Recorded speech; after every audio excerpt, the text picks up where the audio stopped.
Leh, aya duit teh dia kuari. Boros sep, aing ge gajian gitu can.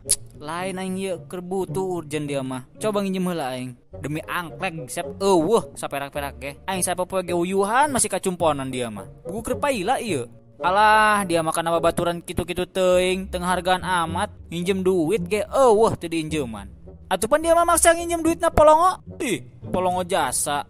Heh, Soleh, dengekeun aing. Ieu babaturan dia rek nginjem duit kana dia eta, atuh injeman coba ulah kalkal mamarahan. Komo sabari ngagogoreng aran aing mah. Ieu kan aing rek ngahutang kana dia. Atuh los teuing jahak aing ieu, ulah sok komen. Dia kan loba duit, gaji 2 digit, piraku 50 juta doang mah eueuh. Dia mah teu ngarasakeun ieu kondisi keuangan aing dong kumaha. Ieu burung tata 50 juta. Heh, dek ku demi nage. Aing ingin basa-basi 50 juta mah eta dia. Kabina-bina amat menipas 50 juta kieu. Heuh burung tah 100 juta. Tah, kitulah dia mah. Tapi sep ieu arek dibayar ira. Oh, polongo jasa. Atuh kumaha aing bae tah? Aing mah hutang dia mah. Burung aya kitu mah. Jadi, kumaha menurut dia jelema? Teh nyaho teuing aing geus teu katulungan ieu mah dongna. Yo, tah urus ku dia kabeh. Resen aing kena mental.